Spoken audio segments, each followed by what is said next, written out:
force with which two lives come together, sometimes for good, sometimes for evil.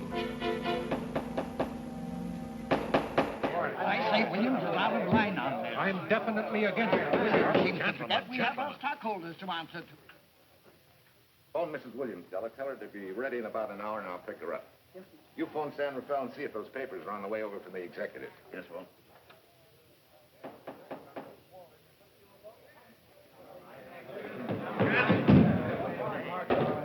Well, Mr. Darcy, what's the score? 9-0? I'm afraid it is, Walt. If you think you can persuade them to change their minds, go right ahead. Gentlemen, I never interfere in stock issues, dividends, or anything else in your department. I must run my department with no interference. Either I know why and when I need more factory space, or you need another boy. And that's all right with me, too. Because I can take these plants and pick my own spot in the motor production field. You won't have to worry so much about dividends. There won't be many. Hold on. I'm sure none of us want to lose Walt. Or our dividends. Why don't you say we take another vote? Now, all in favor of buying the 3 new factories signify by saying aye. Aye. Aye. Aye. Aye. Aye. An unanimous vote. Congratulations, Walt. Congratulate the board. They're the winners. Williams, if these batteries are so valuable that other companies would jump at the chance to get them, how do you know that you can buy them at the price you quoted us? How do I know? I bought them this morning. Good morning. Della, I was asked to rush this up for Mr. Williams. Get my wife, Della? Your maid said she'd gone to the dentist. I gave her the message. Oh, fine. Oh, this just came. Thank you. What about those papers? They're here. Burke's checking them now. Good.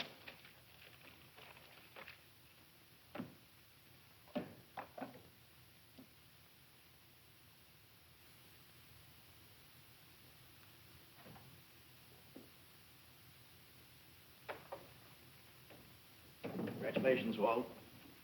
Take a look at Clause 4. Those provisions haven't been clarified yet. Oh, no? I wanted to leave for Tahoe right away. Get Judge Deering on the phone, will you? Never mind. I can get faster action if I run out to San Rafael myself and stick with him till they're right. Yeah? Mrs. Williams on 3. Oh, put the blueprints of that new diesel in, will you? I want Jackson to see him. Hi, Duchess. I'm afraid now we won't be able to leave till about 5 o'clock. What? You're not going with me, but I counted on it. But I thought as soon as Dr. Harris took care of whatever it was, I'd feel better. I don't. Stupid thing still aches, and I certainly wouldn't be a very desirable driving companion. No, seriously, darling, you run along and buy your little factories and hurry home. I'll send you back to the office. And cheat me out of my goodbye kiss? Not a chance. I've got to drive over to San Rafael. I'll stop on the way. Love me? Bye, dear.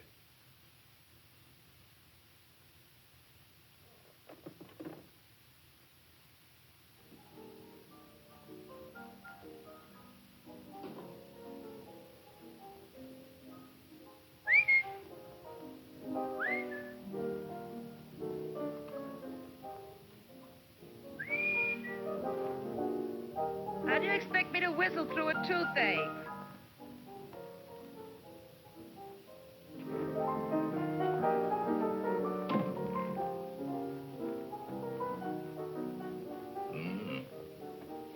Nothing in the whole world smells as sweet as you do, Duchess. Certainly don't feel sweet. I'm as grouchy as an old bear. Well, old Doc Williams can give you something to fix that. Close your eyes. Relax a minute. Take a look at that and see if you don't feel better. Oh, Walt. Oh, darling, it's beautiful.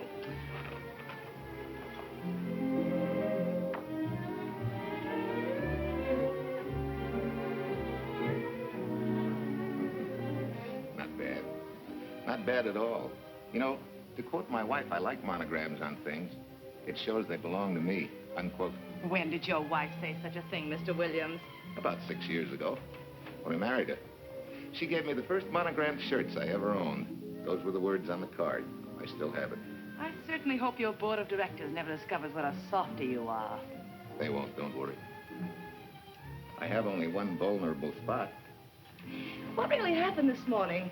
All I got out of Della was that you stalked out of the office with blood in your eye and were back in no time with canary feathers in your mouth. Oh, I clipped those birds' wings, but short. No one's gonna vote me down, sweet. Not when I know I'm right. Mm-hmm. But how did you convince the board of that so quickly? With subtle hints. Then easy persuasion. Like this. Either I get what I want, or you get yourself another boy. And that's all right with me, too. Whoa, Tom! What a clumsy ox. I'm sorry, Duchess. Oh, please, sweet, don't be so upset. Oh, if you could have seen your face. Oh, don't bother, dear. Sue Lynn will take care of that. Not exactly a good prescription for nerves, huh? You know, you're wrong, Dr. Williams. The way I feel now, a good catnap will probably make a new woman out of me. And if it's not going to make you too late, Yes? well, I'm sure that by 5 o'clock I'll... Swell. I'll run over to San Rafael, get things ironed out, and be back for you by 5. On the nose. Darling, wait.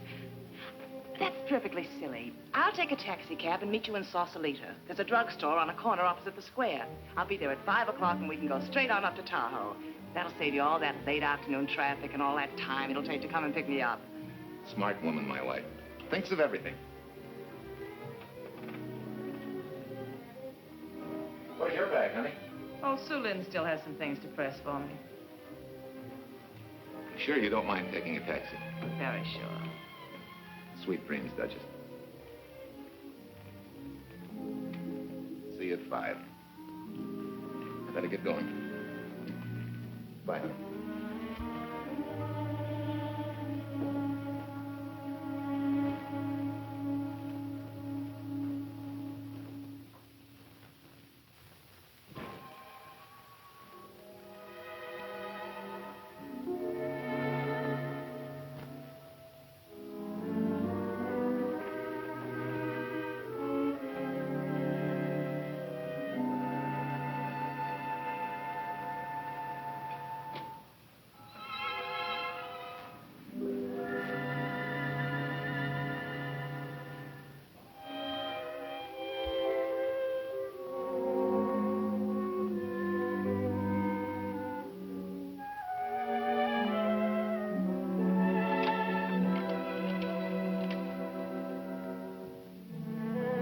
Long distance? I want Berkeley 79721. Hello. Ah. Hiya, beautiful. Yeah.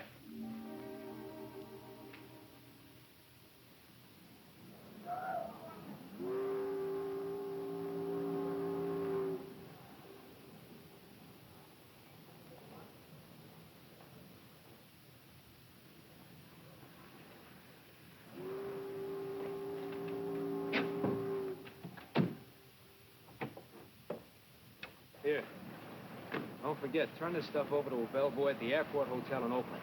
Tell him to hold it for Jack Burns. Jack Burns, the Airport Hotel. That's right. I'll be checking in later. What do I owe you? $1.15 a here. All the stuff back to Oakland. Yeah. Here. Buy yourself a new key. Thanks.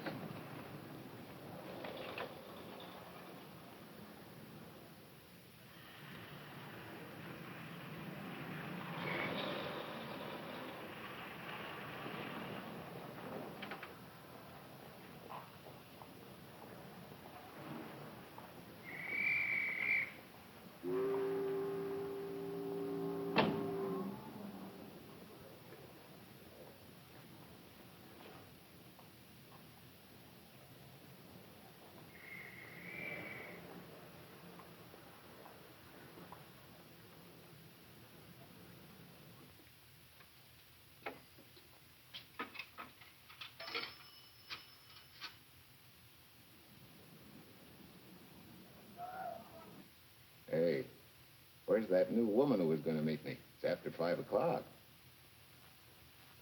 Oh. Gee, I was so sure you were going to be okay. Maybe you better get yourself another dentist, huh? Of course I understand, honey. Of course. Just to prove it to you, I'm coming right on home. No, you really mustn't, darling. I'm going to be perfectly all right, really. And besides... Besides what? Well, I've done something you're not going to like. You remember Aunt Margaret back in Illinois? You mean the old gal in Evanston? I'm way ahead of you. How much? Well, it isn't money this time. It's another relative. Her favorite nephew, Jim Torrance. All of a sudden, right out of the blue, just after you left, he telephoned me from Berkeley. Okay, Judge, I'll see him when I get back. Well, you don't understand, dear. You're going to see him right away. What? Well, all he seemed to want was to be able to get back to Illinois, so I... So you buy him a ticket. That's easy. Well, it isn't. I offered to, but he got huffy and said he didn't want any handouts, and... Well, without thinking, I told him we'd pick him up and give him a lift as far as Denver. I won't say I'm getting exactly an even trade for you, but where do I find this guy? Well, he should be there right now. I told him to be on the lookout for a cream-colored roadster, just in case we fail to recognize one another after all these years. Oh, darling, you're such a lamb. You sure you forgive me? What do you think? Well, I better run along or Cousin Jim might get nervous. Take it easy, sweet, and miss me, will you? I do already. Don't drive fast. And please take care of yourself. Softy. Bye.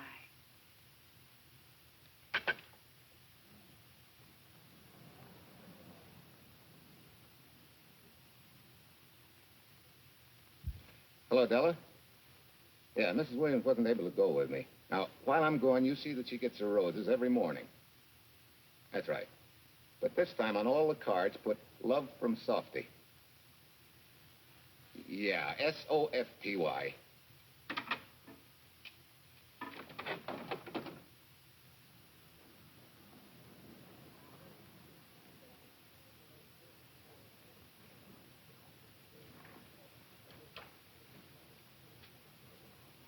Hello. You must be Jim Torrance. Yeah, that's me. I'm Walt Williams. Hiya, Jim. Hi. Where's Irene? Oh, she's a little under the weather at the last minute. Worse luck.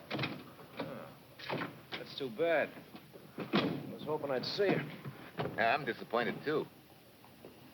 Where's your luggage? Oh, I'm wearing it. Less trouble that way.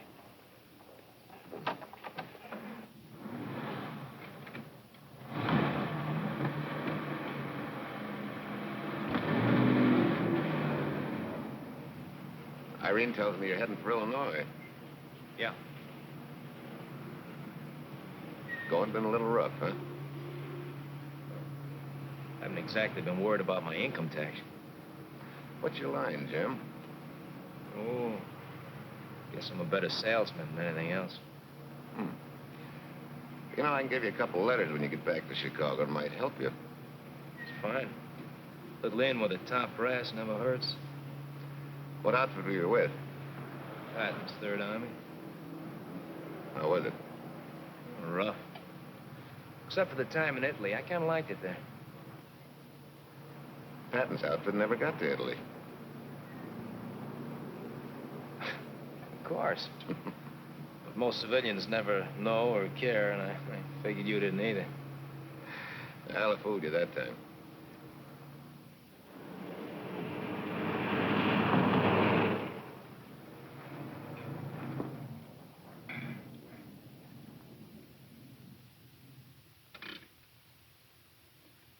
Our last chance to chow for a while. How about it? No, thanks. I grabbed a hamburger while I was waiting for you. I can still taste the harness.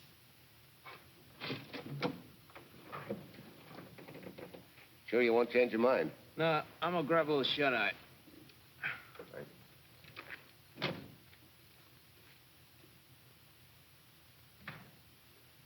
Chicken sandwich and a Coke. One chicken sandwich. Chicken sandwich coming up.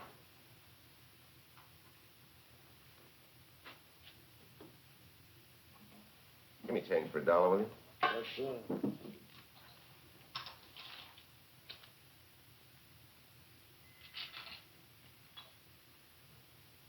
Thanks.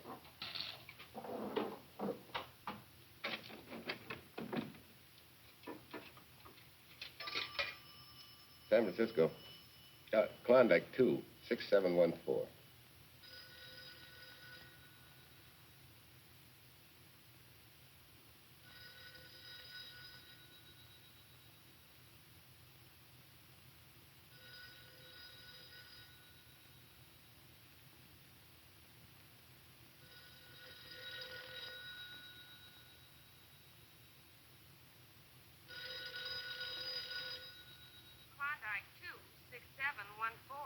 not answered. Oh.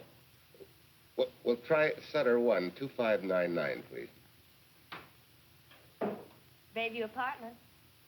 Oh, yes, Mr. Williams. No, your maid isn't there tonight, sir.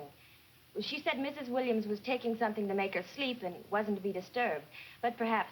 No, don't disturb her. Just leave a message that I won't forget about a certain problem. Mm-hmm. I think I have it, sir. You want her to forget all about a certain problem. Softy, is that S-O-F-T-Y, sir? Softy is going to take care of it thoroughly. Is that all? Yes, that's all. She'll understand. Be sure she gets it the first thing in the morning. Right.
Oh, hi.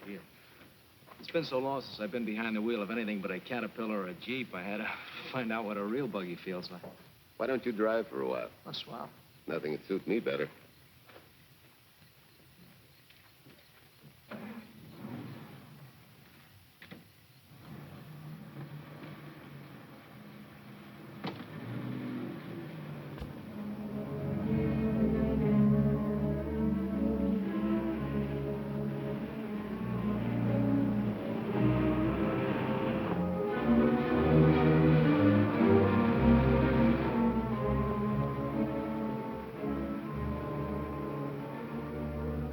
Tell me, Irene still got that little scar on her cheek? The one she got from the fall? Yeah. You can hardly see it now, though. How'd you know about that? She just got it last summer. Thought you said you hadn't seen her for years. Oh, from Aunt Margaret, of course. How else? She always sends me the news in the letters.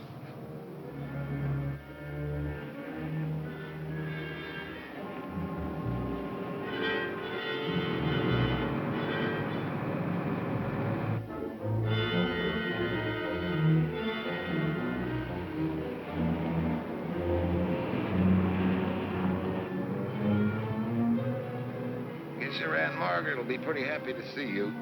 Irene says you're the favorite nephew. Afraid my lovely cousin was just giving me a build-up for your benefit. You don't know Irene. Maybe not.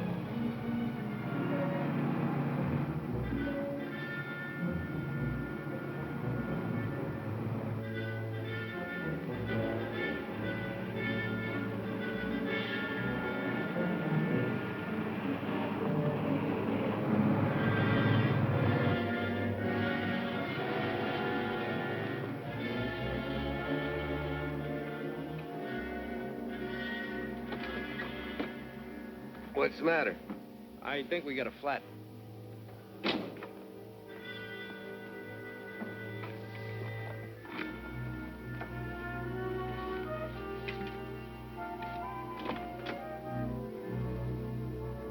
Yeah, flat as a flounder. Well, let's get to work. Hey, look out there, young fella. That's quite a drop.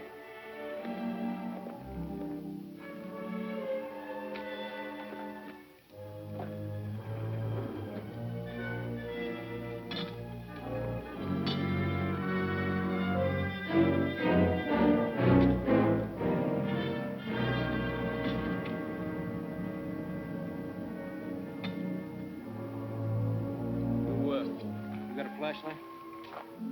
I think I have. Get the jack. I'll take a look.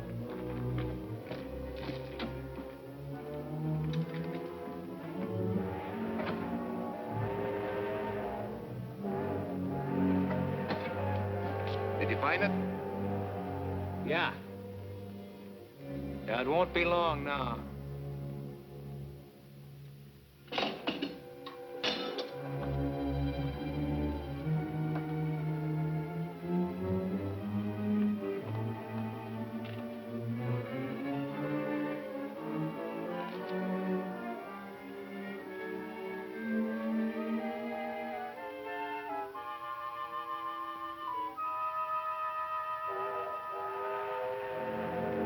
Come on, let's get going.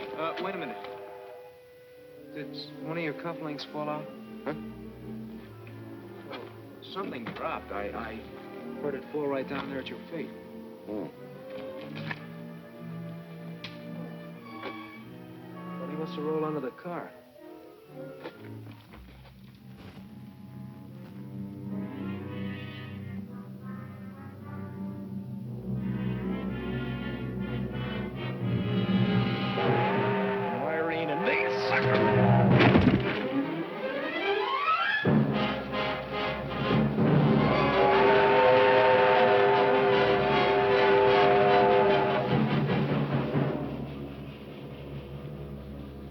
Hello?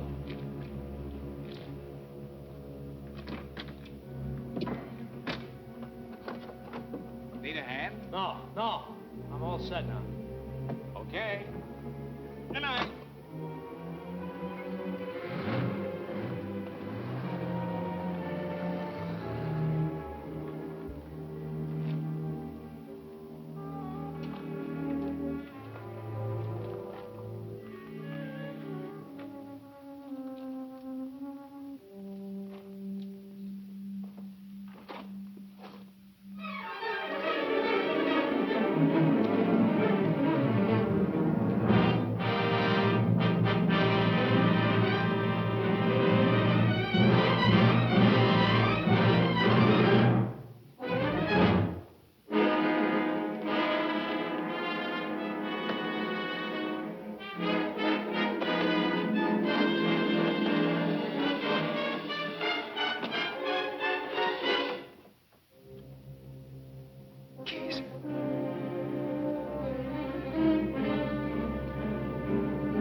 That guy must be crazy.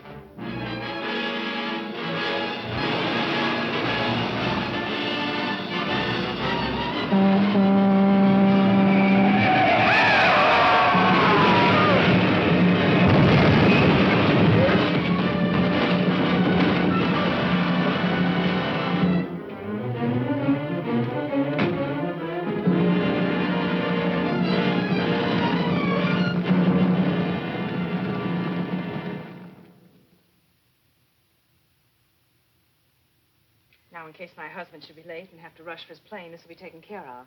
Thank you. Tell Mrs. Burns to 302.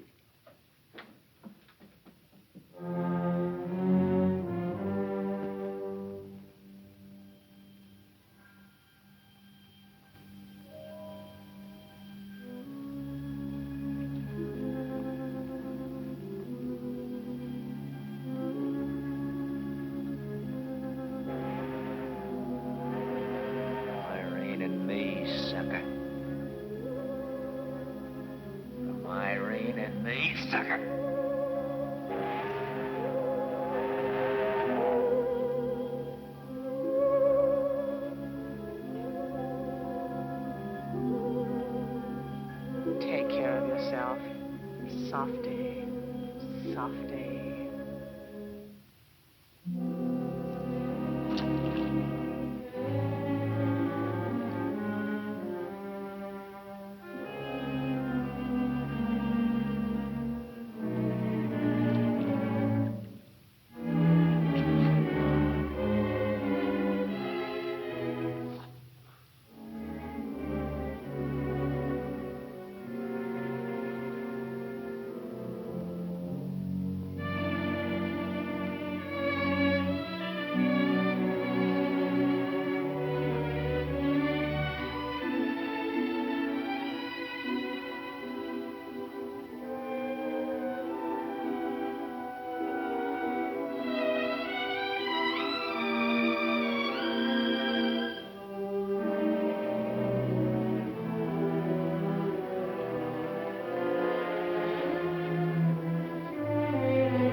Young lady, Excuse me.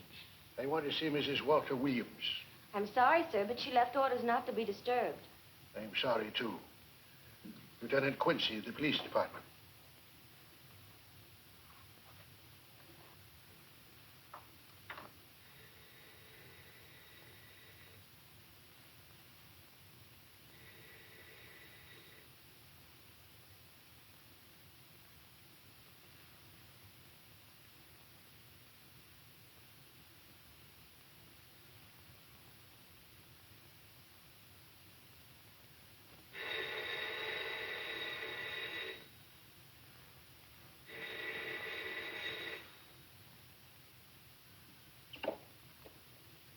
Hello?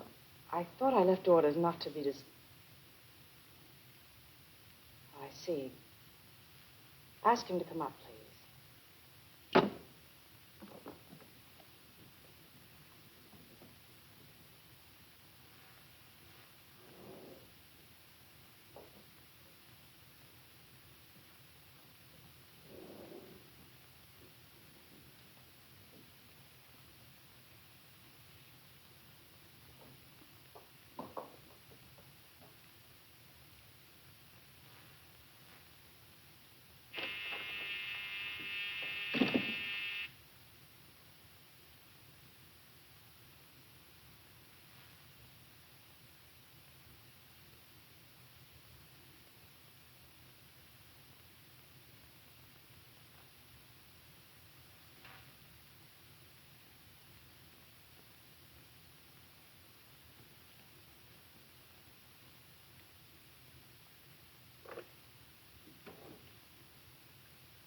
Yes?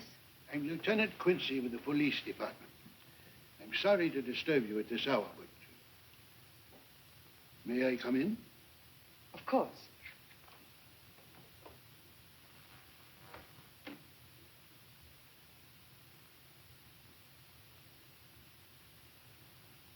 Well, Lieutenant? Did your husband go on a motor trip late this afternoon? Why, yes, he went to Denver on business. Why? Was he driving a Packard Roadster?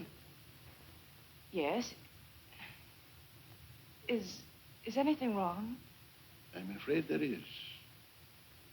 Won't you sit down? Has something happened to my husband?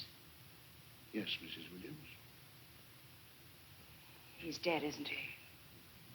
Yes. Oh, Walt, I knew something like this would happen. I begged him time and again not to pick up hitchhikers. But it wasn't a hitchhiker, Mrs. Williams. It was just an accident. He ran into a truck, a gasoline truck. You mean there was fire? He must have been driving pretty fast. I don't think he felt anything after the crash.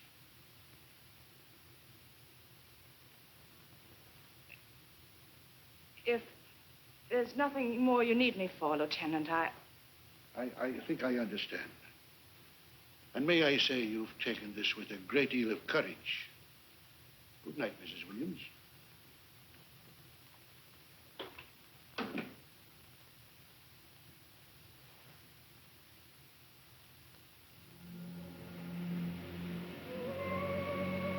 take care of yourself. Softly. From Irene and me. Softly.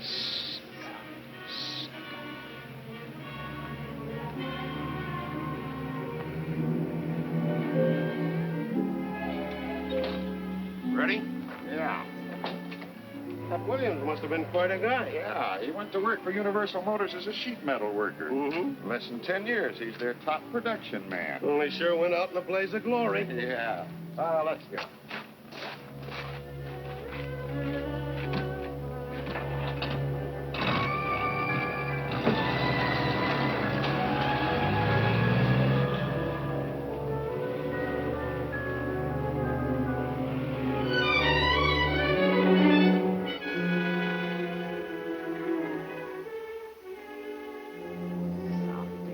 From Irene and me. Sucker. Sucker. Sucker.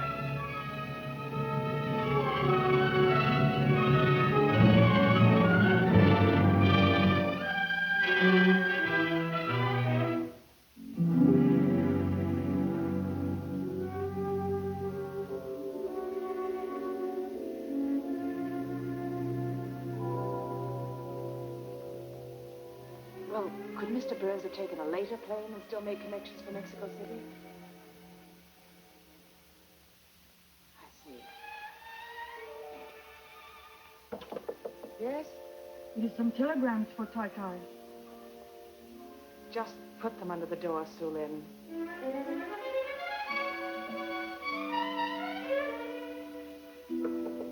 Please, Tai Tai, a policeman Quincy most anxious to see you.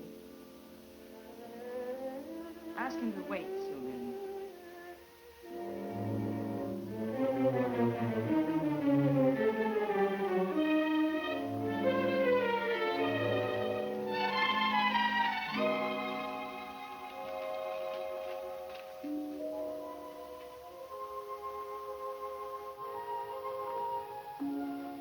Mrs. Williams will see you presently. Well, wait, please.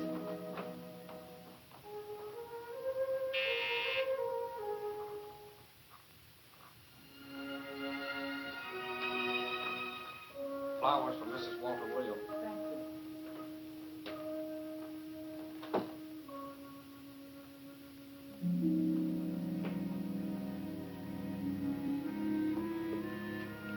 Roses like Mr. Williams always sending when he's away. You seem to have been very fond of Mr. Williams. Sue Lynn is honored to have served him 5 years, and he... I'm sorry to keep you waiting, Lieutenant. I wouldn't be disturbing you again if it wasn't necessary. And I would be keeping you but a moment. You're being very considerate. Won't you sit down?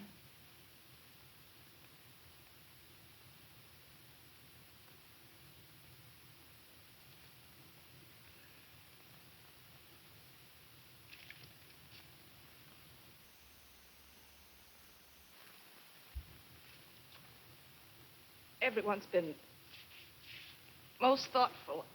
And why shouldn't they be? Forgive me. I'm all right now. What was it, Lieutenant? The state police would like to have some information. They found some wavy skid marks for quite a distance on the road, as if the car had been out of control when it crashed. Tell me, was Mr. Williams a reckless driver? Why, no. He was a fast driver, but certainly not reckless. Well, was he a heavy drinker? Quite the contrary. But what about his health? Could he have had a heart attack and lost consciousness before the accident? Why, no. He was in perfect health, but he'd been working much too hard lately and was overtired. Perhaps he fell asleep at the wheel last night. Oh, poor darling. If only I'd been able to go with him last night, he might still be alive. Well, maybe so and maybe not. You mustn't blame yourself, Mrs. Williams. Fate plays an important part in these matters. Your handkerchief.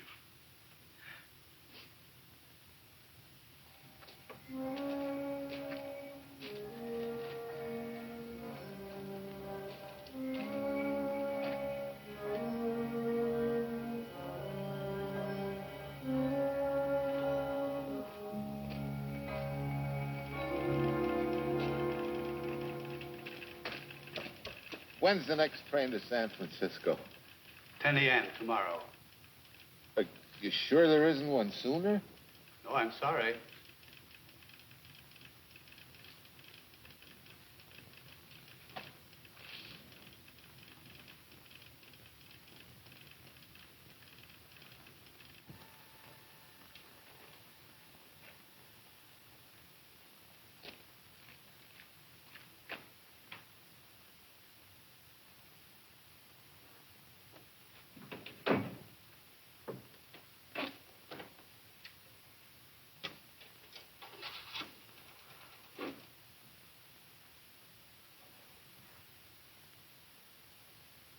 We have a circuit now, sir.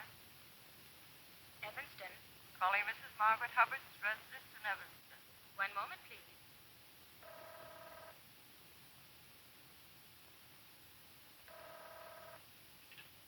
Hello? Mrs. Margaret Hubbard? Yes? Who's this? Long distance. I have a call from Mr. James Torrance. Who? Mr. James Torrance. He's her nephew, Jim Torrance. The call is for your nephew, Jim Torrance. I haven't any nephew, and I don't know any Jim Torrance. Sir, Mrs. Hubbard says she doesn't know what James...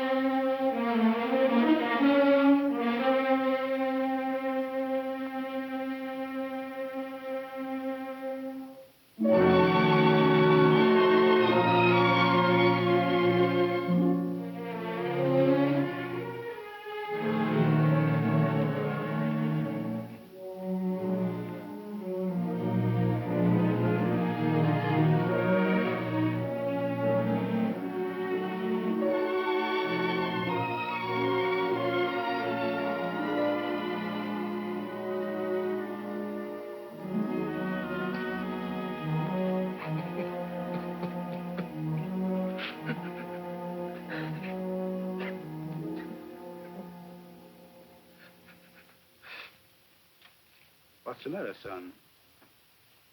Looks like you need a doctor. Doctor? I can't leave the station, but old Doc Bender's just across the road there. Doctor? Think you can make it? Yeah. I'll make it.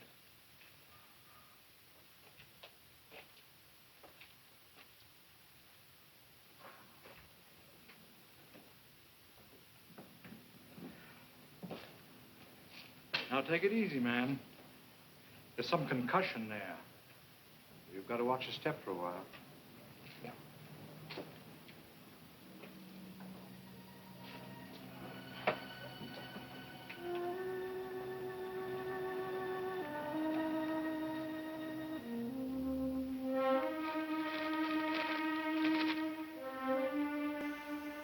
Walter Williams' beautiful widow, who by her own request sat alone in the family alcove during the service,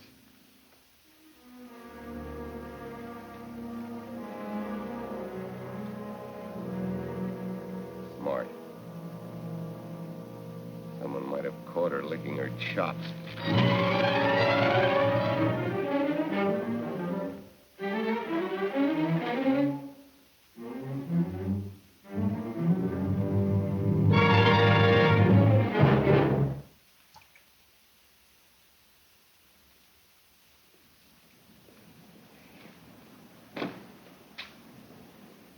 Hey, what's that? Walter Williams. Walter, what? Hey, ain't that the guy that... For the love of Mike, what's that briefcase doing here? He's dead. They did him a dirty trick if he ain't. Hey, now, wait a minute. Don't touch it. We better turn it over to the police.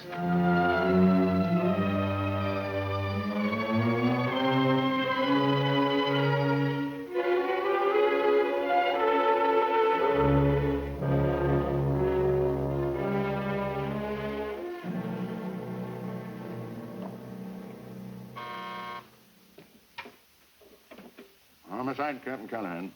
Oh, yes, Chief. The Duke just came in from Washington. The fingerprints are those of a James Torrance. Yeah, I'm putting Quincy on it. Right. Which sort of opens up a new can of peas on the Williams accident. There's the FBI reporting the guy. Playing with the lady's affection seems to come natural with him. All you got to do, Quincy, is find him. Yes, that's all I got to do. Last known whereabouts of Jim Torrance was in a moving van somewhere between Sacramento and Points East. Hey, wait a minute. Last known address, care of his sister, Mrs. Joseph Rossetti. Irving Apartments, Berkeley. Well, what are you waiting for, Quincy? Let's go. Did Torrance leave any forwarding address? No, he said he was going to send it to me. Sorry to trouble you. Oh, Lieutenant, if you should happen to hear from him, will you let me know? There's an unpaid telephone bill and a bundle of laundry. Laundry. Let's have a look.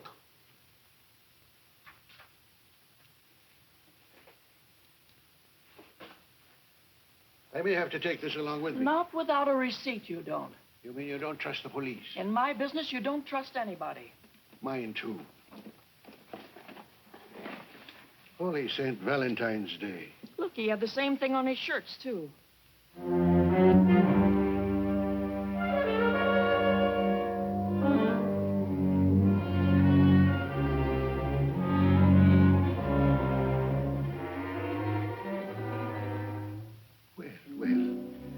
Romance in your late tenant's life. Did you ever see the lady? You know, I never did. But I always knew when she'd been here, the wonderful perfume. I'll lay you 10 to 1 she's a rich widow. Could be. Wait, I'll get you his telephone bill. Pretty fancy stuff for a hitchhiker. Yeah, but he's a pretty fancy hitchhiker. According to the shirt maker, a certain lady in the town had these made special. And they're just like her husband's. Only his initials were WW. Sort of smells, don't it, Cal? Now, take a look at this little item that was also found in the laundry. I for Irene and W for... Well, it could be for Williams, too, couldn't it? Yeah. Homicide, Callahan speaking. Hello? Oh, hello, Fitz. Hello. What news? Oh? Any luck? Both days, huh? Swell. Have it typed up and sign it. This report of Fritz will be a nice little topper for this pile.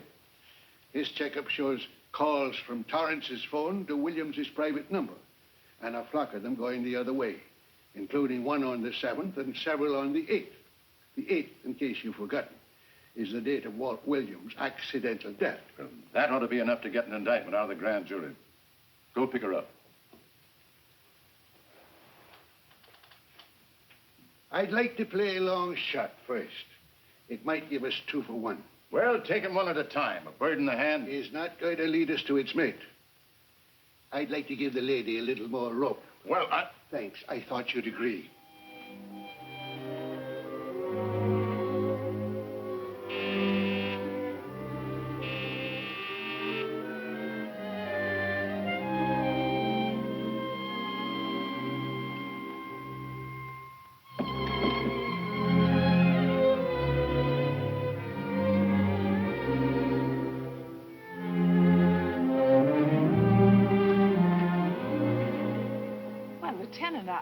just caught me. I'm glad.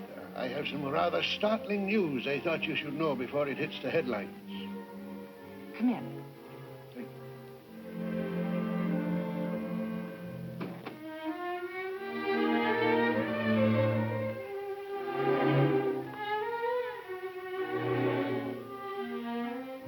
Sit down, won't you, Lieutenant? Thank you.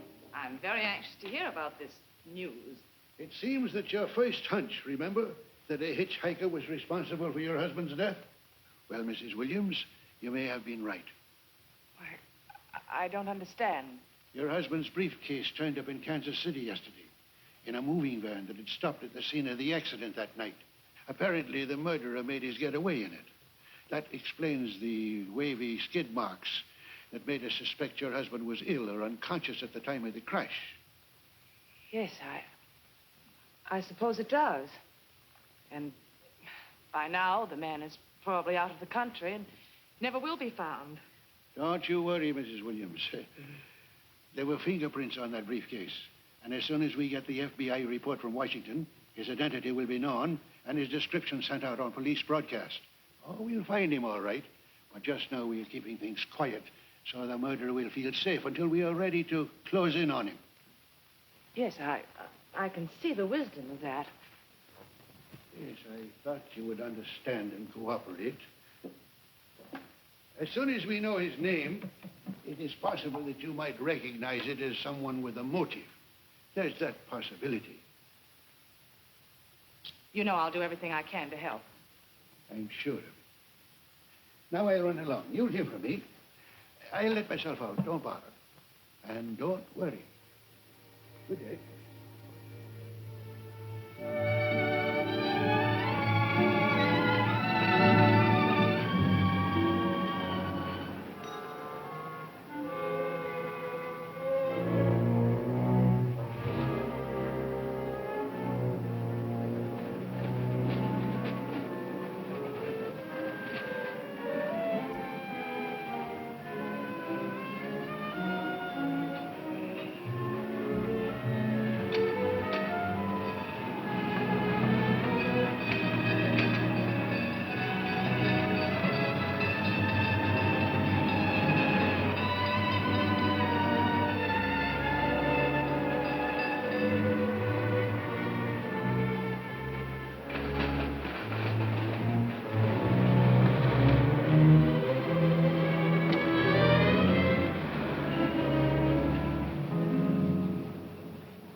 $1.35.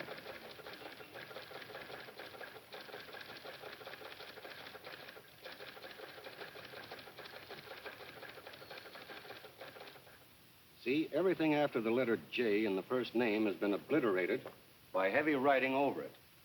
The only impress letters legible are those between words or before them, like RNS at the end of this name here, and the Hotel Santa here before the word Evanston.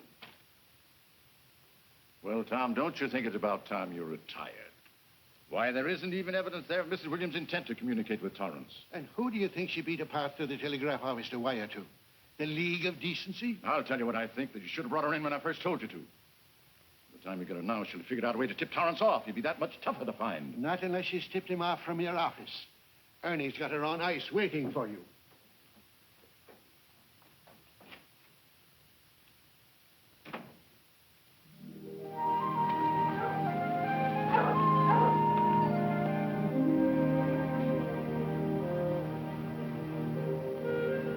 Pretty good, huh? Fastest growing little town in Idaho.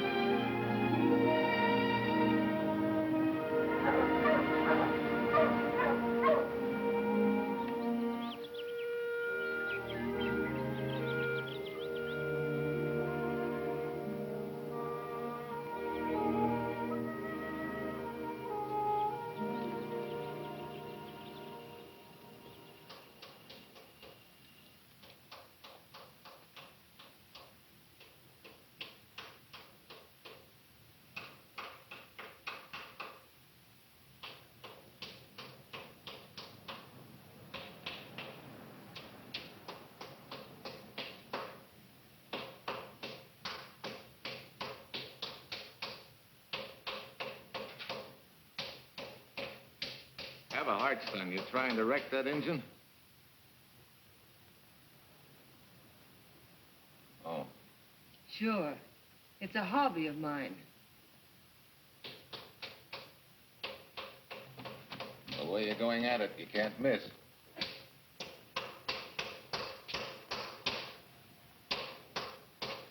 Here. You just can't let you ruin that beautiful motor. Start her up.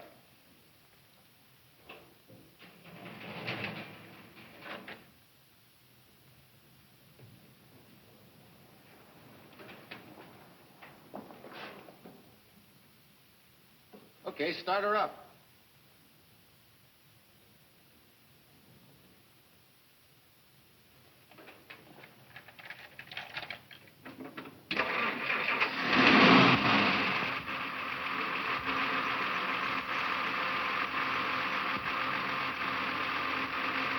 Shut her off.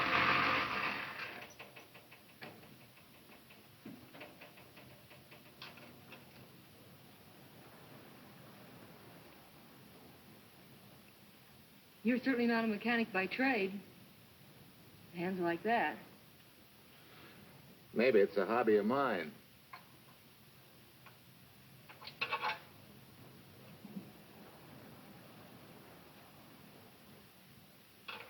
Gee, what happened to your head? Perhaps I was talking when I should have been listening. Okay? Okay by me. Thanks a lot, Hill. So long, Marcia. Bye. He's all right now.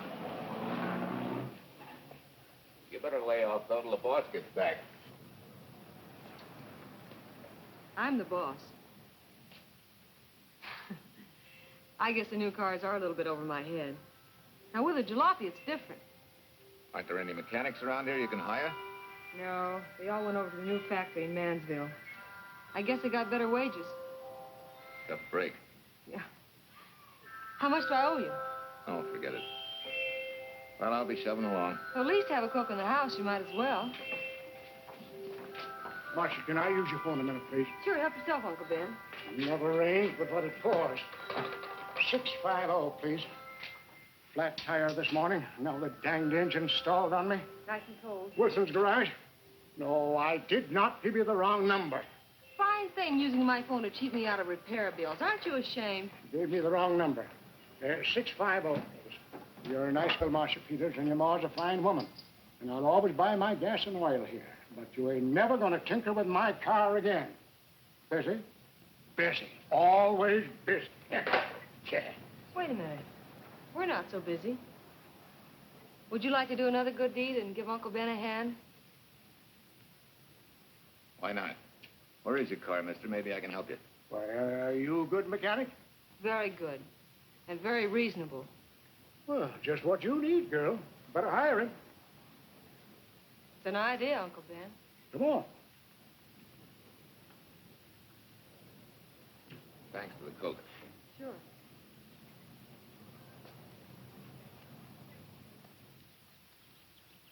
Well, I got Uncle Ben fixed up all right. Nothing but a sticky carburetor valve. Bye. I hope he paid you. What for? It only took a minute. You're certainly not money conscious, stranger. There. This is no kind of work for a girl. Well, somebody has to do it if I want to stay in business. And I want to. Must be some business that you're better suited for. Couldn't you lease this place to somebody? Sure. I did while my husband was overseas. But when he was killed in Okinawa, well, we'd made a lot of plans for the future here. And I had a hunch he'd like it if I took over and tried to make a go of it. Takes more than a hunch to do that. I got along famously. Business has been fine until lately when the help got short. Could be again. I had a good mechanic. Yeah. You sure need one, all right. Well, for Pete's sake, say yes or no. Do you want the job or don't you? You mean you'd hire me without knowing anything about me? You can repair automobiles. What else do I need to know? Except your name. Well? Why not? Sure. I'll try it for a while till you get someone permanent. The name's Bill Walker. Okay, Bill, it's a deal. And maybe if business gets real good, you'll want to stay. Well, don't count on it. Where does this go, on the rack? Yeah.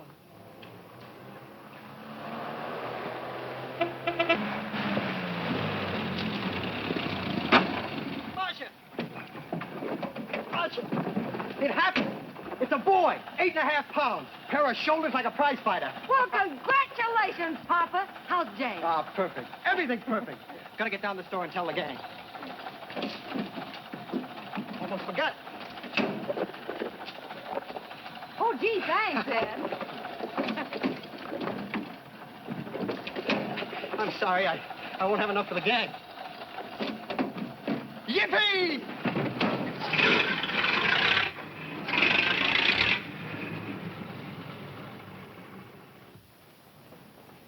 Maybe you can use this token from the slightly delirious new father. Thanks. Say, we haven't settled the matter of wages yet. Maybe I can't pay your regular salary. Suppose we leave that open till you find out how much I'm worth to the business. Doesn't seem to be any business right now. Might be a good time for me to get rid of this beard and find a place to board. We live right next door. I'll go ask Mom. She'll know of a place. Sort of a peaceful house. I noticed it this morning. Oh, gosh, I forgot. She's down helping Mrs. Wellesley with her canning. Mom finds homes for everything from stray cats. To stray mechanics. Well, you're not a stray anymore. I'll go phone. Girl, 674, please. Hello, Miss Westford. May I speak to Mother? Hi, Mom. I've got some good news for you. I hired a man for the station. Yeah. No. Nobody we know. He's from out of town. Needs to place a board. You got a good one up your sleeve? Okay. Says she has to meet you first to come home for supper. Huh? And you like apple or cherry pie? Cherry. Cherry it is, Mom. See you later. Now, I gotta get rid of this. Hey, where's the nearest barber shop? The one and only, just up 2 blocks. Tell Judd you're working for me. When you get back, we'll close up and go home. Thanks.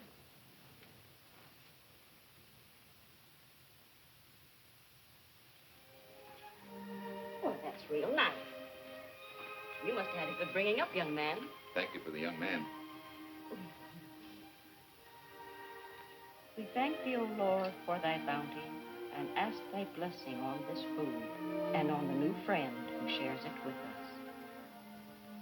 I hope you're good and hungry, Mr. Walker. Who wouldn't be? Marcia, she eats like a sparrow, with all the hard work she does. May I have your plate, please? Well, she can start taking it easy now. Boss, the help. Thank you. She never takes anything easy. Has to put her whole heart and soul into everything she does. Well, now that you're through with me, Mom, how about Bill? Have you thought of a place for him to stay? Well, why can't he stay right here?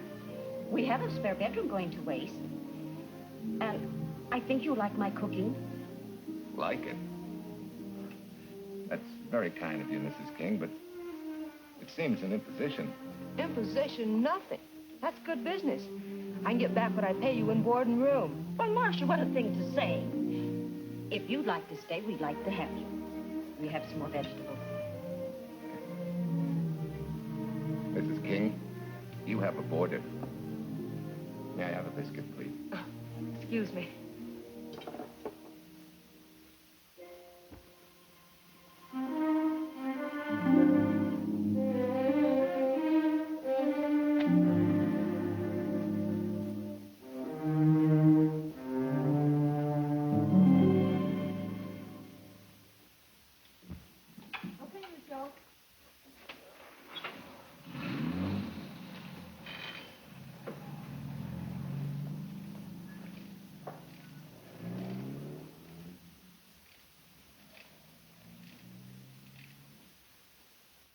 It's wonderful the way tools seem to come alive in your hands. You seem to sort of come alive, too. As though you got real pleasure out of working with you. I do. When you're doing a job with them, you can't think of anything else. Bill, if something's bothering you, why don't you get rid of it? What would you prescribe, Doctor? Amputation. For that stupid chip on your shoulder.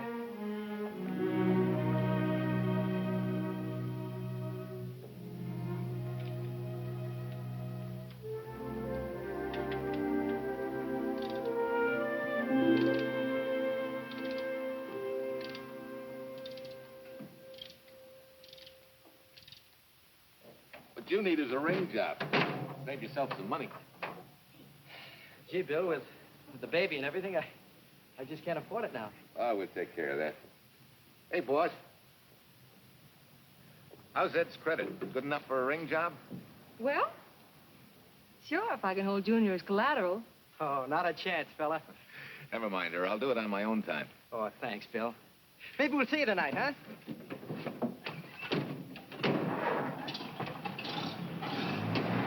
Some shoulders, huh? Yeah. Some father, huh? Bye, Marcia. Bye, Marcia. Bye.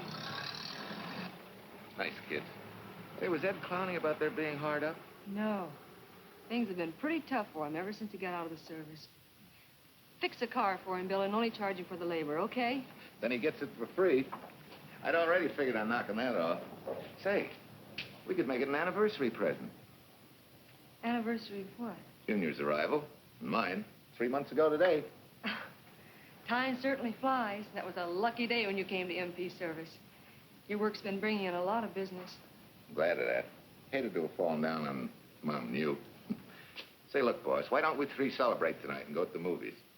Ed said he and Jane were going. Well, that lets Mom out. She'll be babysitting. I'd love to go, Bill. I haven't been in ages.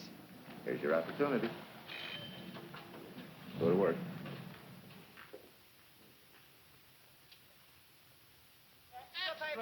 Irene Williams, held for murder. Read all about it. Extra! Irene!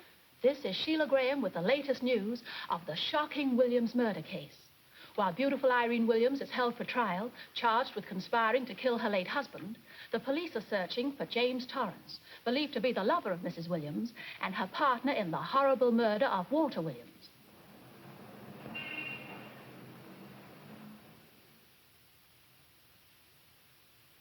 If I'm handling your case, my dear Mrs. Williams, I want 1/3 of everything you get. You're out of your mind. You don't realize what I'll get as Walt's widow. Perhaps you don't realize the spot you're in. Torrance's fingerprints were found not only on your husband's briefcase, but, in a manner of speaking, your reputation as well. There's a detective named Quincy, a very smart cookie. He isn't exactly for you. Frankly, Mr. Warner, I'm beginning to wonder if my attorney is for me. Underestimating the enemy's ammunition would scarcely be wise. Now, if we can get to trial before Torrance is found, they'll never get a conviction. But... What? If he shows up, we may have to fry him. Oh, no. Let's not cross that bridge until we have to. But if it comes to a choice, we're not going to burn, are we?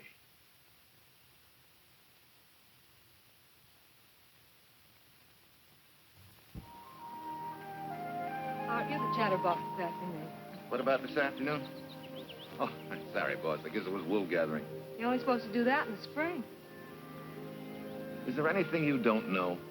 Yes. What's San Francisco got that we haven't? Better newspapers, for one thing. Anyway, California's supposed to be the land of opportunity. I thought that by now you liked it here. I do. Very much. It's a good town. Nice people. Swell boss. Thanks. We like you, too. No fooling, Bill. You'd be surprised how many people ask questions about you. What kind of questions? Oh, where you came from, if you have any family, and do you like it here, and are you going to stay? Al Knox asked me at the movie last night if you wanted to join the volunteer fire department. Just interested, friendly things. I suppose it is natural for people to wonder about a stranger who moves into their community, like I did. You know, I've been thinking, maybe it wasn't such a good idea, you and I going to the movies last night. It's all right being seen in the station and here with Mom, but... You get used to that in a town this size. They're always trying to marry people off. You just ignore it, and after a while they forget about it. I'll go get cleaned up for supper.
You know, I hate to tell you how many years this Sunday takes me back. Did you always fall asleep during the sermon? I wasn't asleep, Mrs. Peters. I merely closed my eyes to concentrate. Oh, well, that's what you call it. I had to nudge you to stop you from nodding. Quiet. You're disturbing my reminiscent mood. Even smells the same. Could be the same bees buzzing in the same clover. As they say, you can take the boy out of the country, but... A rolling stone gathers no moss. It has to stop rolling sometime, doesn't it, Bill? Sometime, maybe. We grow a very becoming shade of moss here in Larkspur. Don't you think? You grow a lot of nice things here. Anyone in particular? You'll have to skip the answer to that one. Someone tore it out of the book. You're married, aren't you, Bill? Yep. That's right. You must have loved her very much to have been hurt so deeply. To be so afraid of someone, even yourself. Maybe it's better that way. Then no one gets hurt. Bitterness and hatred hurt everyone. Can't you see, Bill? They're like a wall that shuts out all the sunshine from a garden and lets everything wither. Make room in your heart for something else, can't you? I guess this is my day for sermons. Sorry. As Mom would say, you never get rich minding the other fellow's business. Hey, that's a flyer. I'll be seeing you.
Leslie sent a couple of jars of peaches. Said you helped her can them. Oh, thank you. When I delivered the doc's car, he insisted that I have a bite with him. Where's the boss? Took a book back to the library for me. Huh? What a day. Hey, what's the idea? Are you darning my socks? Well, I thought a drawer full of holy ones isn't doing you much good. I found it when I put fresh papers in your bureau yesterday. You have a heap of things that need mending, haven't you, son? Does Marcia know? Do you think I'd tell her? This is your problem, Bill. Because I found out about it doesn't give me the right to tell anyone else, not even Marcia. When you trust folks, you trust them. And you give them a chance to work out things the way that seems right to them. How can one little woman be so big? Don't forget, it's a lot easier to be tolerant and understanding at 50 than it is at 25. Yeah, Mom. I'm going next door for a while. Grandma Thompson's ill.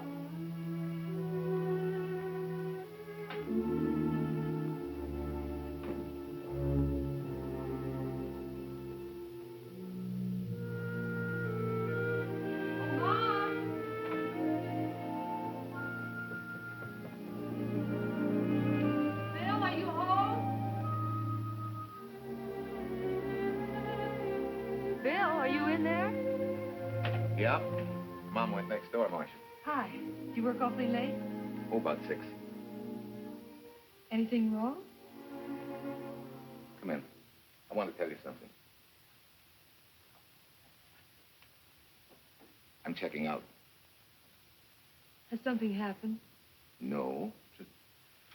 I'm doing what I should have done a long time ago. Moving along. But why, Bill?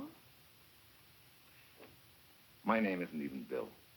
There isn't any Bill Walker. I'm Walter Williams.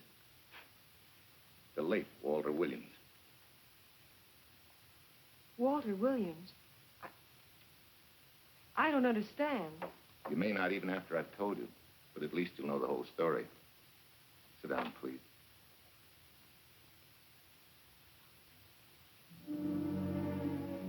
Finally, Larkspur. And you. From there on, you know. I'm glad you're going back to make things right. Going back? Wild horses couldn't drag me back. What are you going to do about your wife? Nothing. You're going to let her go to trial for murder? Oh, no, Bill. Why not? She tried to kill me, she and her cousin. But they didn't. Who says they didn't? Let them try and prove it. No matter what your wife did, she can't be tried for something that didn't happen. Oh, Bill, can't you see? You bet I can see. She deserves everything she's getting. Sorry part of it is they'll never convict her. No, Bill. The sorry part is you're not big enough to take a hard jolt to your pride and to your ego. Sure. It hurts to be tricked and cheated by someone you loved and believed in. But that doesn't give you the right to take justice into your own hands, to trample on the hearts of others and walk out on life. A barren, frustrated boyhood. A marriage to a woman who accepted my love, yet despised me so thoroughly she resorted to murder. I'll never think of our moments together without nausea. I feel stripped bare, degraded. Because you've closed your mind and heart to everything else. Even me.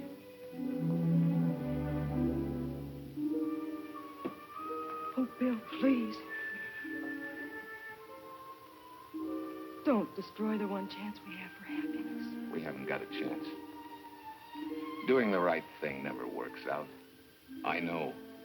In this world, you turn the other cheek and you get hit with a lug wrench. Forget me, boss. Try and forgive me.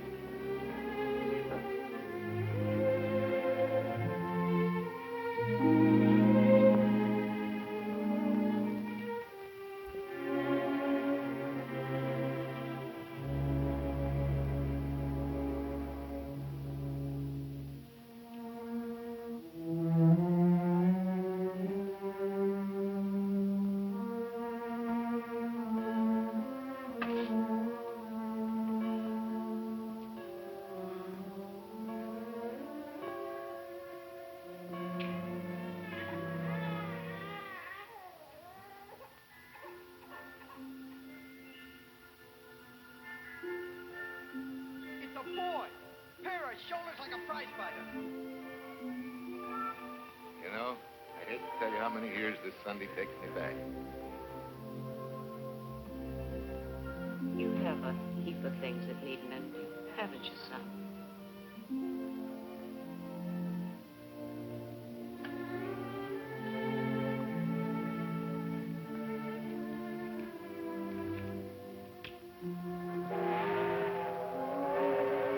Take care of yourself. Softly.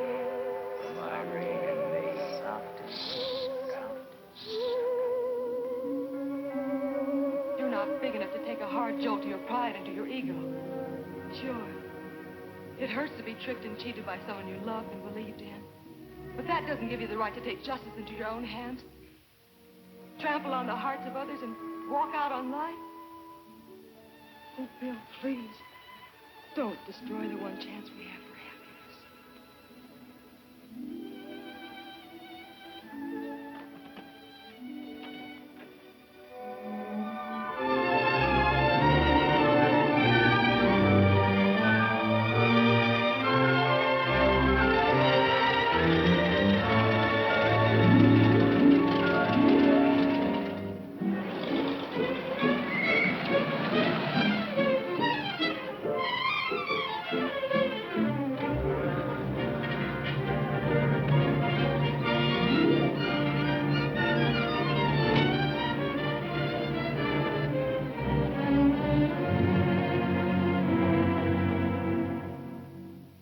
Mrs. Peters was kind enough to come along to substantiate at least the Larkspur portion of what I've told you.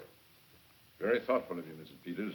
Mr. Williams, when you read in the newspaper that the hitchhiker who attacked you had been, well, a close friend of your wife's for some time, it must have been a great shock to you. I didn't come here to discuss my emotional reactions, Lieutenant. If you need me for anything further, Captain, my office will know where to reach me. Let's go, Mark. Just a minute, Mr. Williams. We'll need your signed statement for the grand jury when we ask for your wife's release. It won't take long to be typed. Yeah? All right.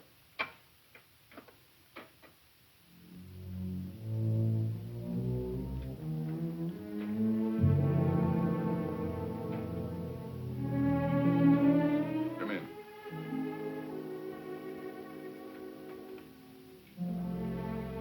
Sit down. Mrs. Williams, we have news for you. Really? I can scarcely wait.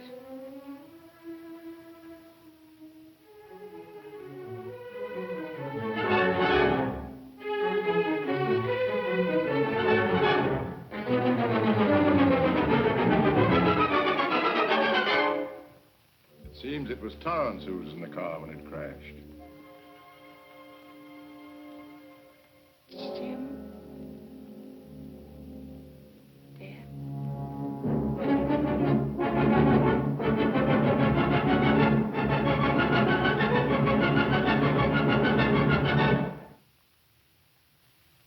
You did it. You killed him. No. He tried to kill me. Thought he had. And he ran into the truck. It was an accident. An accident? You wait all these months to tell this story. You let me rot in this filthy jail. Wait a minute. You let everybody believe you're dead. Pretty convenient, wasn't it? A dead man can't be tried for murder. Mr. Williams, perhaps your wife would understand better if you would explain to her about the amnesia. Amnesia? Oh, don't tell me you believe he had amnesia. Where's he been all this time, just wandering around in a daze? Tells us he's been in Larkspur, a little town in Idaho, working as a mechanic in a service station. Run by Mrs. Peters here.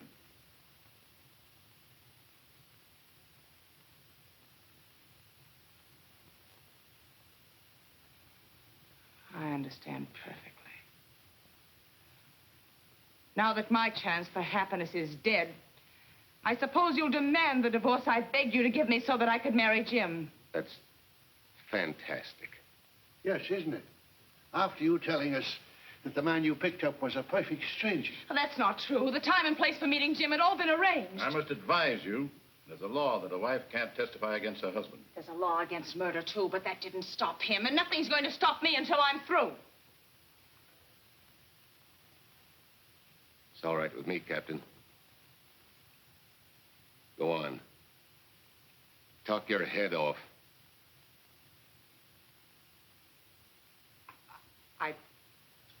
I was to have gone with him to Denver.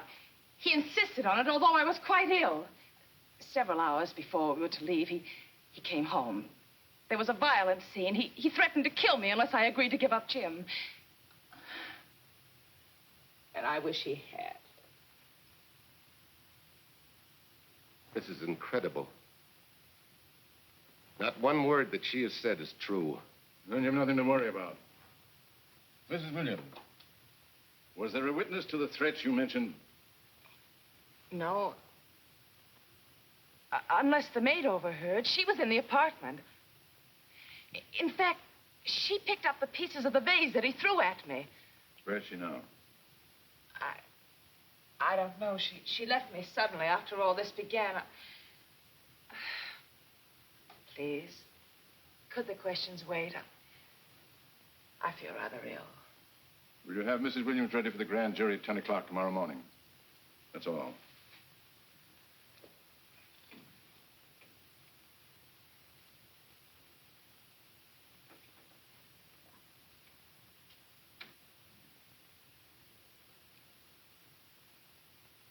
We're going to hold you too, Williams.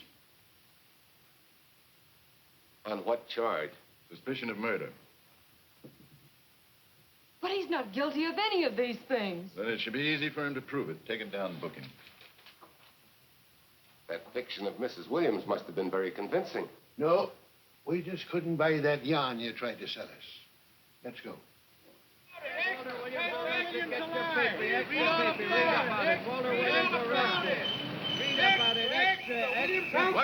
What's free? White freed and murder charge. Extra, get your paper. Walter Williams charged with murdering White's mother. Extra, get your paper. Irene Williams goes free. Husband held. Extra, get your paper. White freed and murder charge. Walter Williams charged with murdering White's mother. And Daly's going to cover Williams' office. Okay, boys, hop to it. I want all I can get by 10 a.m. tomorrow for the grand jury. Okay, Chief. Oh, Tom, don't miss a bit. Dig up everything you can on Williams and the Peters dame. You sort of believed Irene Williams' story, didn't you, Ben? She made better sense than he did. Well, sure, she's a better liar than he is. Don't forget, I went all through her grieving widowhood with her. She's a bad customer. Well, that's for the grand jury to decide, and Williams insisted on letting her talk. So it's his funeral. Funeral, all right. Especially with that yarn he told. But murder's out of character for him. There's a few pieces missing somewhere. There might be in Idaho, if it's not too much out of character for you to get going. You're gonna miss me, Cal, when I retire next year. Maybe I'll join Private Eye and solve your cases for you.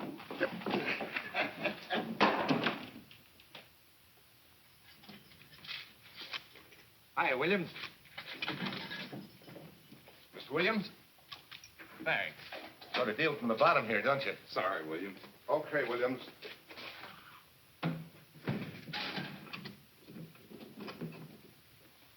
Well, not very good news, judging from your faces. Well, Walt, the grand jury returned indictment against you. Mrs. Williams was released. I see. Now, don't you worry, Walt. We'll have you back at work where you're needed, and in short order. Come on, Eldridge. There's a visitor waiting far more attractive than we old fogies. We're just leaving, Mrs. Peters, but remember, don't hesitate to call on me for anything. Thank you so much.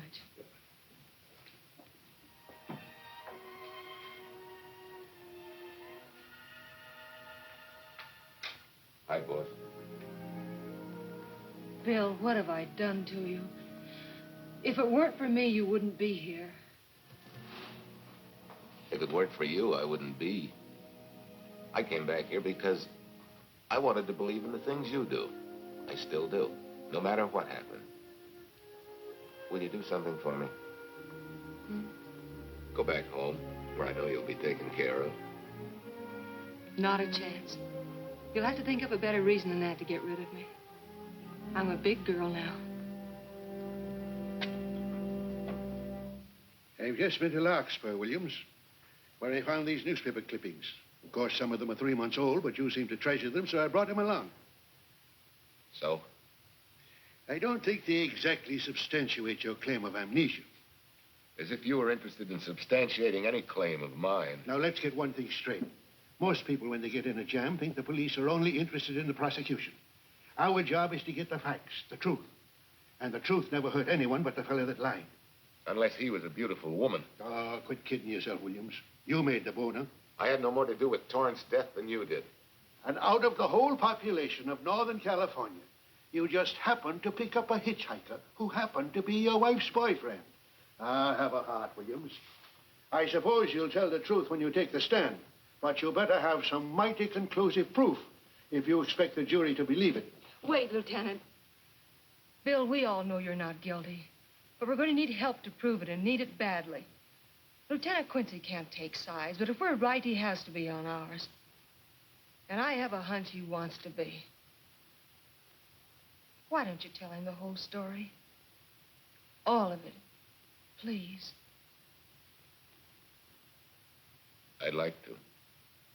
Quincy, very much.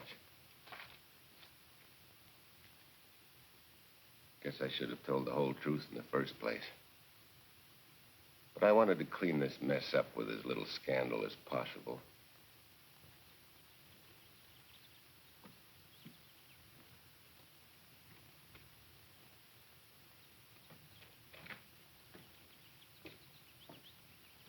Well? No sign of the lug wrench or anything. My dear Mrs. Peters, will you please stop trying to be a detective? How many times do you think the police have combed this spot for any kind of evidence? Now, be a nice girl. Take Mr. Williams' advice. Go back to Larkspur. What time is it? It's only 4 o'clock.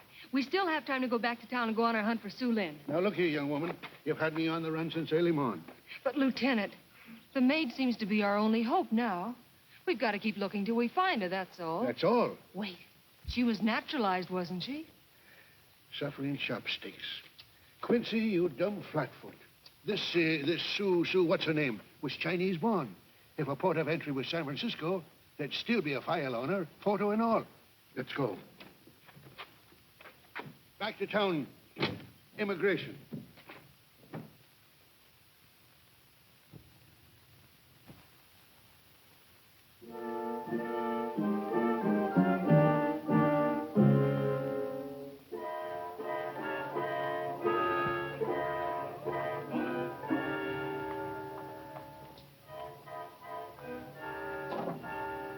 The council has given us the right lead.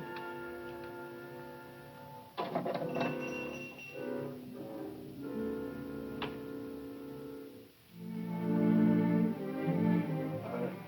you Singh? Understand? You savvy English? Also French, Italian, and Hebrew. May one ask what is desired? We're looking for Su Ling Chung. The Chinese consul said you were her uncle and might tell us what she is. This daughter of my brother, has she offended the honorable police? Oh, no. They just wanted to ask her some questions about Mr. Williams, the man she used to work for. Ah Sing's heart is heavy that he cannot lead you to her. But things that are not known cannot be told. Well, if you hear anything of her, report it to headquarters.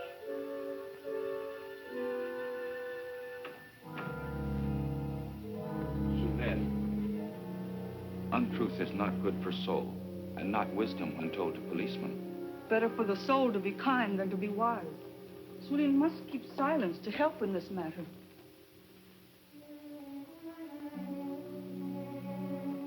You know, you're quite a gal. In case I haven't told you lately. You're just too easily pleased, that's all. There must be a way out. Why can't we find it? Oh, buck up, boy. Tomorrow's another day. Yesterday you go to trial. Bill, I'm afraid.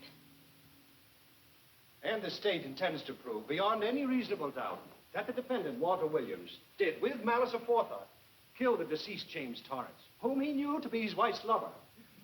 And then with his victim dead beside him, he drove his car into the course of an oncoming truck, jumping clear himself some seconds prior to the crash. And subsequently, he made his getaway in the back of a loaded furniture van. And for 3 months, as Bill Walker, he laughed at justice when it imprisoned his unfaithful wife for conspiracy in his own murder. But then he decided that being dead cramped his style. He thought he could eat his cake and have it too. So he returned, most anxious to explain his long absence and to right the dreadful mistake that had imprisoned his wife for 3 months. Ladies and gentlemen, it was a cold-blooded, premeditated murder. It must be punished to the fullest extent of the law. Call the first witness, please. Captain Callahan, did Walter Williams tell you what suddenly cured his amnesia after 3 months? No, he did not. But he did tell you the man that struck the blow which caused the amnesia was a total stranger, a hitchhiker he had picked up. Yes? And that he knew nothing of this man's identity or relationship with his wife until he suddenly recovered from his amnesia and heard or read the details. That's what he said. That's all. Thank you, Captain. Your witness, Counselor. No questions. No. I saw no signs of amnesia, but definite concussion. He was a bit evasive in answering questions, but not vague or unsure. In your opinion, Doctor, could this head injury have been caused by a fall? Yes. If the head had struck on some object, such as a stone or a metal pipe. That's all. Thank you. Your witness. Dr. Bender, are you familiar with a tool known as a lug wrench for changing automobile wheels? I'm afraid I am, sir. I've had a regular epidemic of flat tires lately. Well, then, in your opinion, could this head injury which you treated have been caused by a blow from a lug wrench? Yes. It could have been caused by that, too. Thank you, Doctor. The ones with the earliest dates, you will notice, are heavily creased, as though they'd been carried in a wallet or a coat pocket. Thank you. Lieutenant Quincy, will you kindly tell the court where you found these newspaper clippings? In the bedroom occupied by Mr. Williams in Mrs. Peters' home in Larkspur, Idaho. Is this your handwriting, Miss Revere? Yes, sir. And that's the message, at least our record carbon of it. Would you read it to the court, please? June 9th, 8:32 p.m. Message from Mrs. Walter Williams, Penthouse D. Mr. Williams called, said he wants you to forget all about a certain problem, that Softy is going to take care of it thoroughly. Was there any other conversation? Well, I just asked if that was all, and he said yes, she'll understand, and sort of laughed as if it were a joke and hung up. Some joke killing the wife's boyfriend. That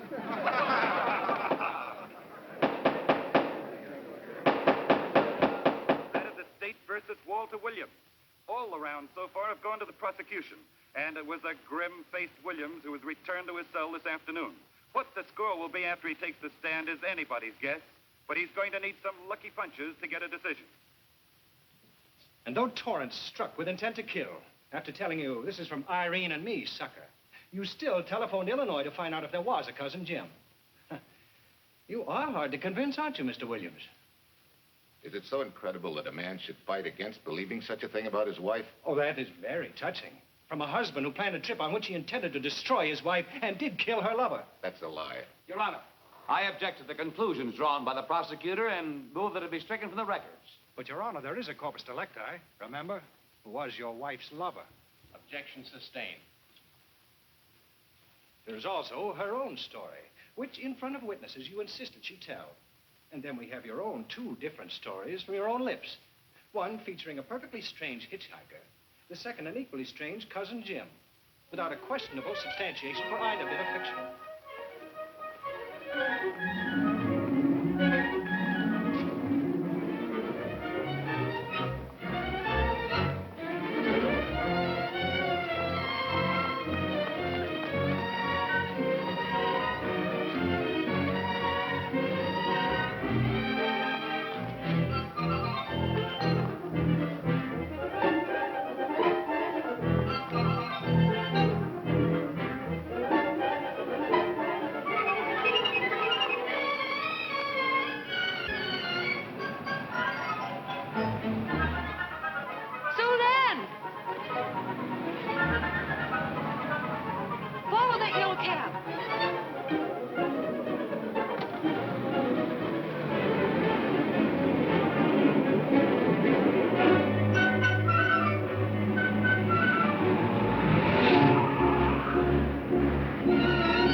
Sing, you remember me, don't you? I was here with Lieutenant Quincy from the police department. I just followed Sue Lynn up the stairs. I saw her come in here. You must be mistaken. I'm not mistaken. She's here. I must see her. Oh, Sing, don't you understand? It's to save a man from prison, even from death. I will send her to you.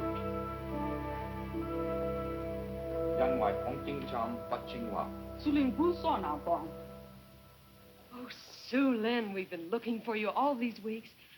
Mr. Williams needs your help so desperately. I cannot help. You must forget that you found Sue Lynn. Forget it? But you're his only witness. You're the only one that can help. Not as a witness. Only with silence can I repay his great kindness to me and my family in China. Why? For I heard other things. That most unhappy day. From Mrs. Williams' bedroom, his voice very loud and angry. A flower vase broken to pieces. He can explain all that. They do not believe what he's already told. That I heard anything would do harm. Don't you see?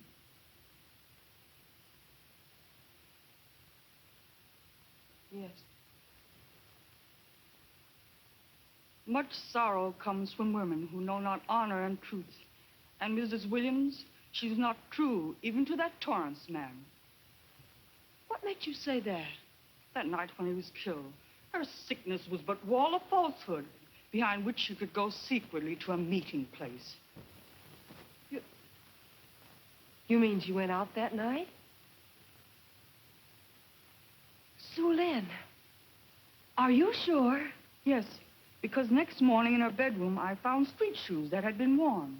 Her coat on the closet floor, with its sleeves turned inside out, as though removed hurriedly. And in one pocket, a door key to some hotel. Sue Lynn, that's it. Proof that she and Torrance had planned to meet that night after he killed Mr. Williams. What hotel was it? Oh, I don't remember. The key. What did you do with it? Returned to coat pocket. Come on. We'll get to Lieutenant Quincy. He'll know what to do. And pray, Sue Lynn, every step of the way.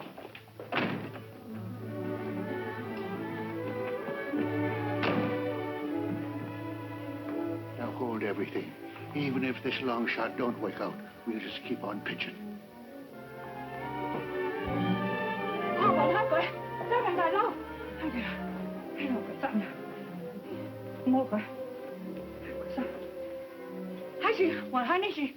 Here it is, yes. Room 302, Airport Hotel, Oakland. Maybe we got our miracle. A special little Chinese one. It is to hope that Sue Lynn was of small help to Mr. Williams. Oh, Sue Lynn. Come on, copper. Next stop, Oakland. A certain little lady's hotel rendezvous.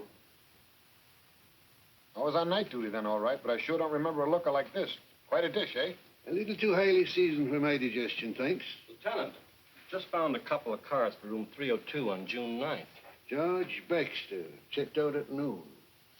Mr. and Mrs. J. Burns. Room not slept in. J. Burns. Burns. Look, Quincy. The handwriting on the card is identical to that on the photograph. And here's a little boy, the same thing. The cover-up telegram to Aunt Margaret. Now look at the impressions.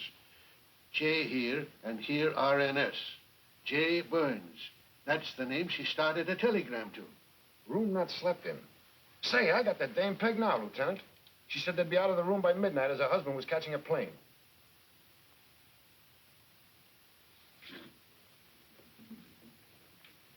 But Quincy... Reservation for Sam Andrews. Yes, sir. This ties it all up, doesn't it? Yeah, like a greased pig. What do you mean? We've got the evidence now, the proof. Of what? Sue Lynn's theory that Irene was playing the field? This evidence only proves that she came here to keep a date with a man named Burns. We can't even prove that he didn't keep the date. But you know he didn't. There wasn't any Burns. It was only a name that she and Torrance used. Fine. If you can prove that, Williams will be free. But none of this will prove it. Sorry, copper, but we are just up another blind alley. Well, ain't. Yes, sir. There's a couple of sample cases from Mr. Sam Andrews. Came up from the station this morning. Take them to Parlor B right away. Sure thing, sir.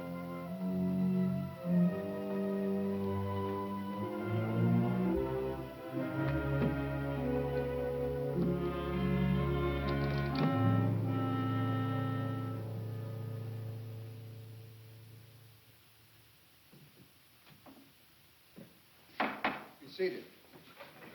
Case of the state versus Walter Williams. Proceed, Mr. Aldridge. Your Honor, we will call Mrs. Irene Williams. Take the stand, Mrs. Williams.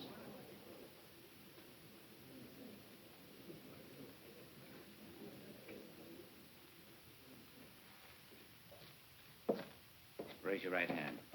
You solemnly swear that the testimony you're about to give in this cause to be the truth, the whole truth, and nothing but the truth, so help you God? I do. What cooks? The defense calling her? Mr. Eldridge, what's the purpose in calling this witness? Merely for purpose of identifying handwriting. Now, Mrs. Williams, this photograph of you. Was stolen from my apartment. So, according to the inscription, to Walt, my adoring and adored husband, Irene, this belongs to Mr. Williams.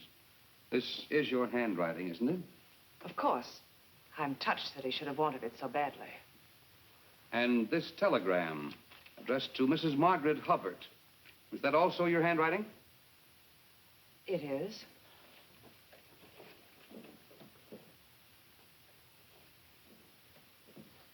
Now, Mrs. Williams, this photograph is inscribed to Jim, my adoring and adored Irene. Did you write this, too? I see no point in all this. Merely answer counsel's questions. Did you write it? I did. And these letters addressed to Mr. James Torrance, did you write them? Yes.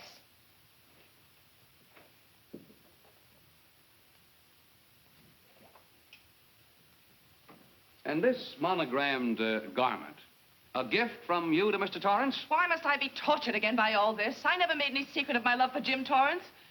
That's why he's dead. Your love for Jim Torrance.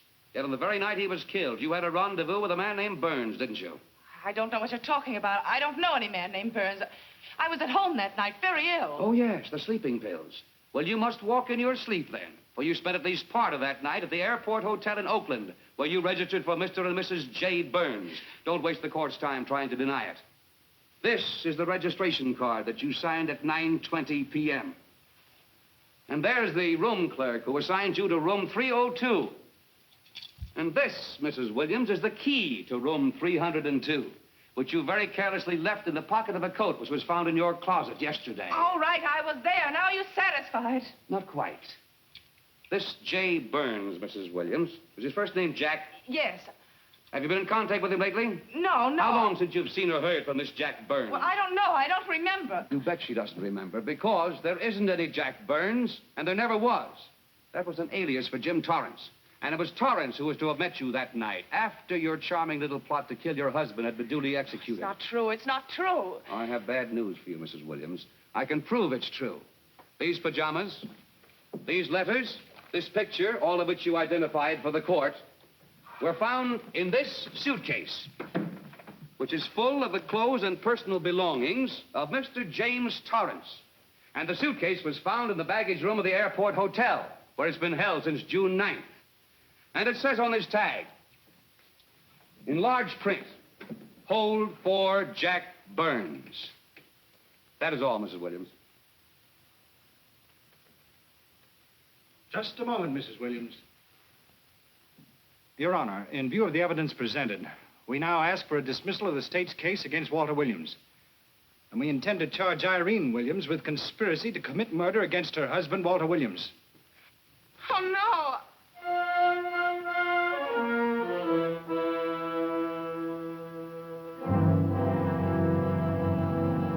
The case against Walter Williams dismissed. Court adjourned until 2 o'clock. Well, that's that, Walt. Congratulations, Mr. Williams. I haven't the words for it, Quincy, but we could never have made it without you. Ah, sure you could. You know, son, right always wins if you give it a little push, especially when you get a copper like this one to do the pushing. Well, I'll be seeing you. You know, it'll seem kind of strange being able to eat and sleep without someone getting in your hair all the time. Oh, fine, Walt. We're looking forward to having your hand on the wheel again. The Denver plants are waiting for you to open them. You think you can make it in the morning? How about it, Counselor? You bet you can. Oh, good. Well, I'll be running along. Well, you think you like Denver? It's okay by me, boss. Yes. Impact. The force with which two lives can come together. Sometimes for evil, sometimes for good.